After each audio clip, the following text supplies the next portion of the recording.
Storms leaving behind just an extensive damage all across the area with flooding, down trees and power lines. You still have hundreds of people all across our entire area still without power this half hour. We have Sean Coffey joining us live now from Cary, where some businesses and neighborhoods.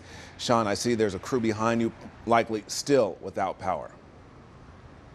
Yeah, Dewan, as you and Don just mentioned, those storms have moved out, but you wouldn't know it being out here right now. The rain was coming down here pretty ferociously just a short while ago, and I know you just mentioned it, but we can zoom in here on these crews. There were a few more that just left a short while ago, but they do remain here on scene trying to make those repairs. And we have some video we're going to show from this area just a short time ago.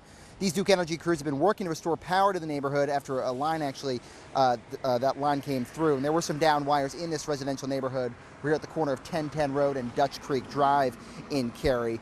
And Kildare Farm Road, just west of here, you had police directing traffic. There was a dark traffic light down there. And at our last check, just a few minutes ago, there were still several hundred Duke customers without power in this area, and about 1,000 in the Raleigh area overall. As you saw, like I said, those crews are still on scene trying to get that back up. But obviously, this system has been wreaking havoc all over the region here. My colleague, Josh Chapin, he's been tracking the storm's impacts further east, and he joins us now live from Johnston County. Josh, how's it looking out there right now?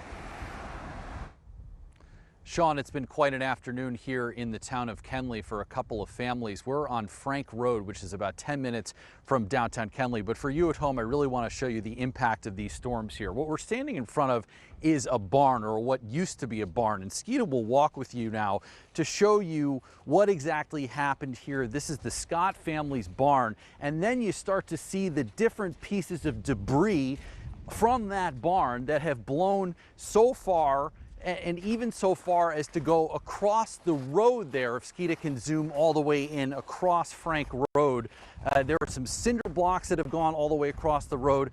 And Mr. Scott here tells me that they've gone some 200 yards here. The homeowner here also told me in the back he had a freezer, and it blew some of the meat out of that freezer across the road. And if Skeeta can go a little bit to the left here, you see the home of the Nichols family. You see the limbs down and all different trees on their camper there.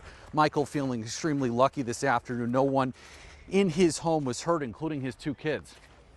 It was over and done in probably 30 seconds. And tell me what it did here. Tore up a lot of trees. It's damaged the house some. It's damaged camper, truck. Thankfully, everybody's okay. It got loud for just a moment. I don't want to say train, but just really excessive wind. I mean, yeah. That's the easiest way to determine it. Just amazing and thankful here that these families are not hurt. You see crews out here now on Frank Road trying to put some of these power lines back to where they should be. Dewan, you just look at this picture of the debris that is blown across the road here. We also talked to the homeowner who said that despite the fact that the meat blew out of his freezer, somehow there were towels that were hanging on a banister back there, and the towels did certainly not move. You're going to